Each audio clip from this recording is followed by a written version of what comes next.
ఒక్కసారి గోపాలబాలురు, ఆవులు, దూడలు అన్నీ కూడా వనమాలా విరాజితమై చతుర్భుజులై శంఖచక్ర గదాపద్మాలతో విష్ణుస్వరూపాలుగా కనబడ్డాయి.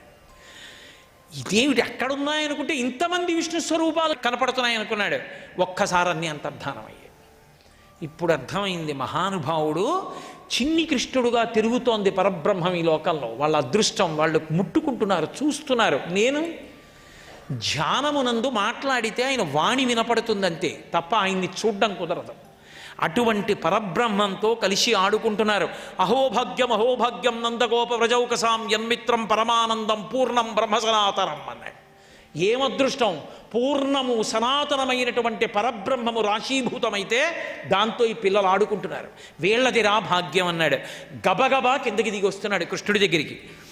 ఇప్పుడు కృష్ణుడు ఏం చేశాడంటే, ఇంతక పూర్వం దాచినటువంటి వాళ్ళందరినీ కూడా బ్రహ్మగారు మళ్ళీ తిరిగి కృష్ణుడికి అప్పచెప్పేయాలనుకున్నారు. ఎక్కడ తస్కరించాడో అక్కడే పెట్టేశాడు.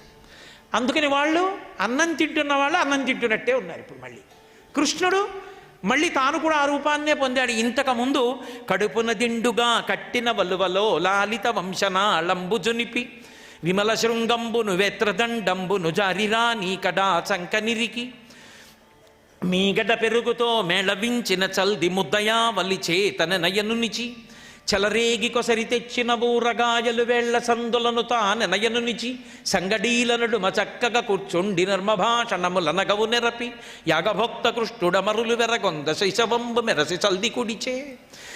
ఎలా చేతిలో ఎడం చేతిలో పెరుగన్నం ముద్ద, కుడి చేతిలో ఊరగాయలు పెట్టుకుని ఆవుల్ని వెతుక్కుంటూ వెళ్ళాడో అలాగే కనపడ్డాడు మళ్ళీ బ్రహ్మగారికి.